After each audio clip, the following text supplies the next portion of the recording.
Bien, bonjour à tous et bienvenue sur netprof.fr. Aujourd'hui, nous allons aborder le chapitre sur l'ADN très succinctement. Donc, nous allons d'abord voir le sommaire.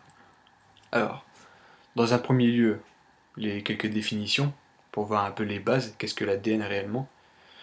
Ensuite, on verra plutôt sa composition avec le nucléotide, le sucre. Puis ensuite, on verra le mécanisme de réplication. Et on terminera par les mutations par substitution, les expliquer très rapidement. Alors l'ADN, c'est la molécule contenant l'information génétique de tous les êtres vivants, aussi bien simples, prokaryotes, donc les cellules qui n'ont pas de noyau, que complexes comme l'homme ou les animaux. C'est pour ça qu'elle est dite universelle. Sa structure spatiale est en double hélice, formée de deux brins reliés par des ponts. Chaque brin est constitué par des nucléotides, qu'on verra plus tard. Dans un brin, l'ensemble des nucléotides constitue la séquence. Donc la séquence, c'est la succession des nucléotides. Il existe un brin matrice et un brin complémentaire. C'est très important pour la suite. Alors le nucléotide, il est composé d'une base qui sont classées en deux grandes catégories, les purines et les pyrimidines. Les purines sont beaucoup plus complexes chimiquement parlant que les pyrimidines. Le nucléotide est composé d'un sucre, qui est le désoxyribose, dans l'ADN. Il est relié à l'azote 1 pour les bases pyrimidiques et à l'azote 9 quand c'est une base purique. Il est aussi composé d'un acide phosphorique qui se lie au carbone 5' du sucre, qui a la particularité de présenter des charges électronégatives. Donc ça c'est très important notamment pour les modifications épigénétiques, par exemple pour l'acétylation des histones. Alors voici les bases puriques. On a l'adénine et la guanine avec leur formule chimique. Et les bases pyrimidiques que sont la thymine et la cytosine. Alors les nucléotides peuvent évidemment s'associer entre eux, l'adénine avec la thymine et la cytosine avec la guanine. Donc l'adénine et la thymine s'associent par deux liaisons hydrogènes, qui sont schématisées ici par des petits pointillés. Et la cytosine va se lier à la guanine, elle, par trois liaisons hydrogènes, schématisées aussi par des pointillés. Donc on voit qu'on a besoin des accepteurs et des donneurs de liaison, comme l'oxygène et l'azote. Ensuite le sucre, qui est le désoxyribose, voici sa formule brute, c'est 5H10O4. On l'appelle plus exactement le 2'-désoxyribose. C'est un pentose dérivé du ribose, le sucre de l'ARN, par substitution d'un hydrogène en remplacement du groupement hydroxyle en position 2. Qu'est-ce que ça veut dire? Ça veut dire que là, sur le carbone 3', on a bien un groupement hydroxyle, OH, alors que sur le carbone 2', on a une réduction, donc on n'a plus l'atome d'oxygène, il ne nous reste que l'atome d'hydrogène, qui n'est pas schématisé dans cette écriture. Alors le mécanisme de réplication, il est semi-conservatif et bidirectionnel.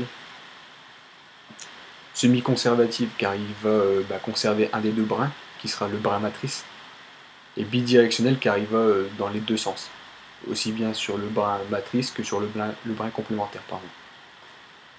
Le brin matrice va servir de support à l'ADN polymérase. Le mécanisme de réplication va comporter trois étapes, qui sont l'initiation, l'élongation, puis la terminaison.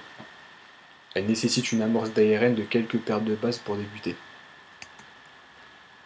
Qu'est-ce que l'ADN polymérase? Alors l'ADN polymérase, c'est un complexe enzymatique. Donc on le voit par rapport à son nom, polymérase, qui intervient dans la réplication de l'ADN au cours du cycle cellulaire, mais aussi lors de processus de réparation et de recombinaison de l'ADN. Ça c'est très important, elle n'intervient pas seulement au niveau au cours du cycle cellulaire. Les ADN polymérases utilisent des désoxyribonucléosides triphosphates, donc en gros c'est l'adénine, la thymine, la cytosine, la guanine, comme pour la synthèse d'un brin d'ADN, et en utilisant un brin d'ADN comme matrice, le brin matrice, ou brin parental. Ce processus de réplication utilise la complémentarité des bases, donc adénine, thymine, cytosine, guanine, pour guider la synthèse du nouveau brin à partir du brin matrice. Et la primase, c'est cet ADN polymérase alpha qui va ajouter l'amorce d'ARN pour débuter la réplication. L'initiation, elle nécessite une amorce d'ARN, donc permise par la primase. La fourche de réplication qui va être créée par les hélicases. qui sont des protéines qui vont briser les liaisons hydrogènes entre les nucléotides pour maintenir les deux brins écartés. Et les protéines SSB vont permettre justement de les maintenir éloignés de l'autre pour éviter que les ponts hydrogènes ne se reforment entre les nucléotides. L'élongation, elle progresse toujours dans le sens 5', 3'. C'est très important, toujours 5', 3'. Il existe un brin direct et un brin indirect, ou brin tardif. Le brin direct, c'est le brin complémentaire du matrice. Donc il est orienté de 3' vers 5', puisque l'élongation progresse dans 5' vers 3'. Il est donc créé de façon continue, sans interruption, dans le sens 5', 3'. En revanche, le brin indirect, c'est un brin complémentaire du brin parental, ou du brin matrice, orienté de 5' vers 3'. Donc le brin indirect sera orienté de 3' vers 5'. Il est créé, lui, de façon discontinue, sous forme de fragments d'Okazaki, dans le sens 5' vers 3'. Donc ce sera des petits fragments avec chaque fois une petite amorce d'ARN avant de commencer le fragment. En général, c'est des fragments d'à peu près 200 paires de bases, les fragments d'Okazaki. Ensuite, la terminaison, elle se fait par ralentissement de l'ADN polymérase qui rencontre un signal de polyadénylisation. C'est une succession d'adénines en fait. L'ADN polymérase va rencontrer énormément d'adénines en fait, et donc elle va ralentir et 10 paires de bases plus loin, elle va s'arrêter. Donc là, vous avez une illustration qui reprend toute la réplication, aussi bien de l'initiation jusqu'à la terminaison. Il est très bien fait. Donc pour ceux qui ont une mémoire visuelle, c'est important.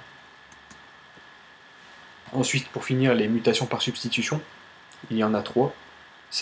La faussence, c'est le remplacement d'un nucléotide par un autre nucléotide, ce qui va induire un autre codon en fait.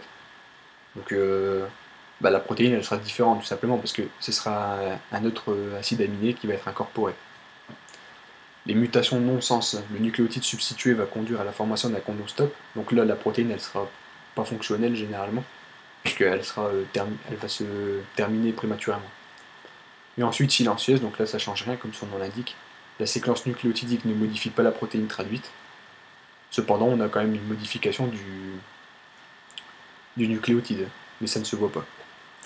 Voilà, je vous remercie, merci de m'avoir écouté, au revoir.